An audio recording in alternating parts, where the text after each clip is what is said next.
We are being spun in a web of lies, and we are caught up in this web. But don't worry. People will tell you over and over again, oh, we've survived worse.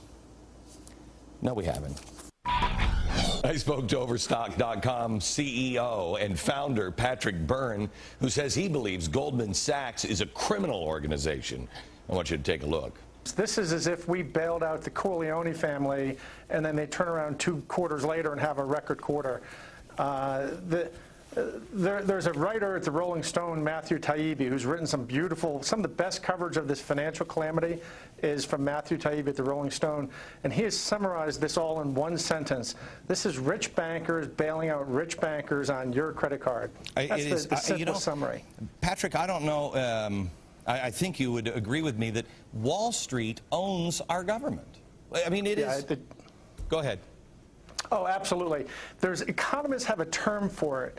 It's called regulatory capture. Society sets up regulators to protect us from certain industries like Wall Street, but often those regulators come under the thumb of the industry, and then they're called a captured regulator. Well, Wall Street has captured the institutions that are supposed to have protected our country from Wall Street. They've just become wholly owned subsidiaries. In fact, I'm sorry, go ahead. Do you think this is the same thing? Because I said, I think it was on last night's program, that I think this is just, we have merged our government and these gigantic corporations have merged. And the framework now is, if you're not in one of these gigantic corporations, forget about it, Jack. It's called an oligarchy. There's actually an economist at MIT named Simon Johnson, who was the chief economist of the IMF.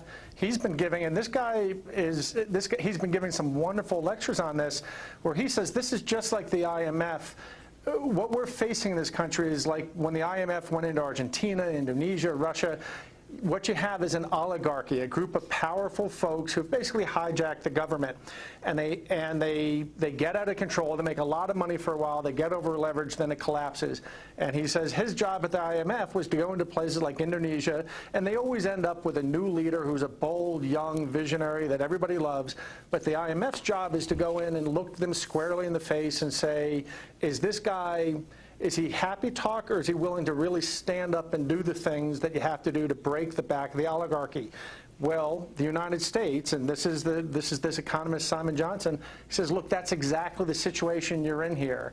And that's exactly the situation we're in. It transcends party politics.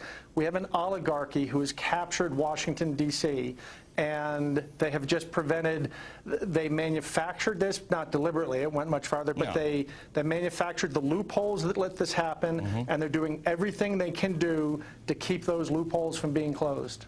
How come I'm not hearing about this on shows? Because the media is largely captured too. The New York financial press has become to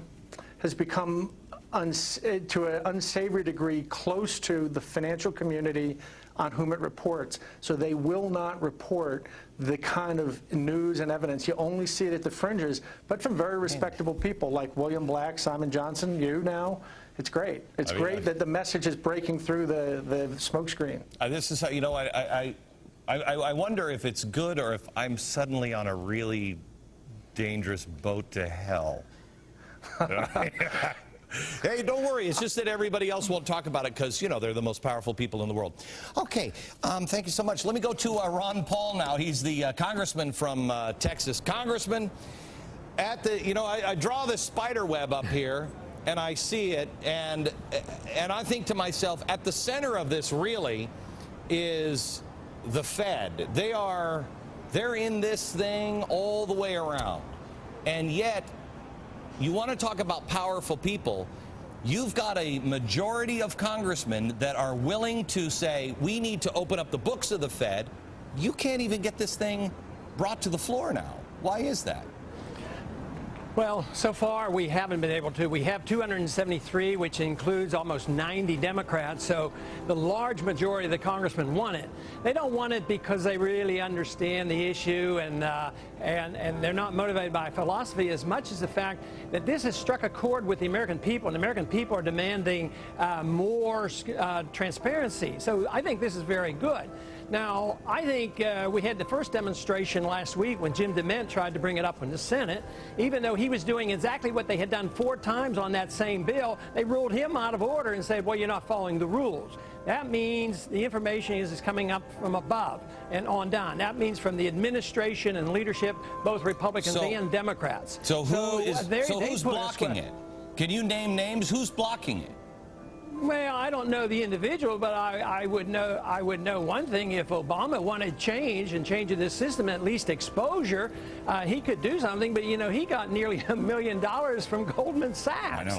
So we don't expect anything from the administration. The same people, you know, with this to me is a perfect example of my argument that I've made, and I think you generally agree with it. There's not a whole lot of difference between the two parties. No. You know, they're owned by the same people. You take this Goldman Sachs issue. Wouldn't it be revealing if we were able to get the transcripts and all the agreements and discussion that all Treasury and all Federal Reserve officials have had with Goldman Sachs? I mean, that would be a revelation. But boy, they're hysterical when they think we're coming down close to saying that we might be able to open up the books. I got some information the other day that during another crisis in Central America, the banks were in trouble, and our Fed went to the IMF and told the IMF to pay the interest to the banks. I mean, that's how corrupt it is.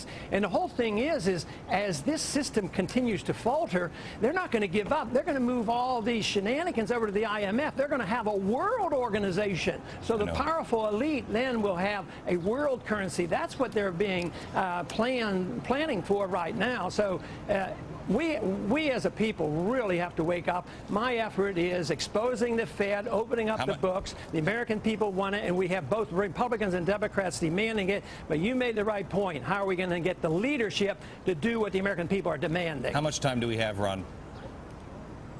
How much time do we have to wake up? That is hard to say. Timing is really tough in Austrian economics. We know what the inevitable outcome will be. But I would guess it's just a few more years. I would think the handwriting will be clearly on the wall before Obama finishes his first term, which means the next shoe is the crisis in the dollar, the value of the dollar, not just the financial system. We will see high inflation rates soon. Congressman Ron Paul, thank you very much, sir.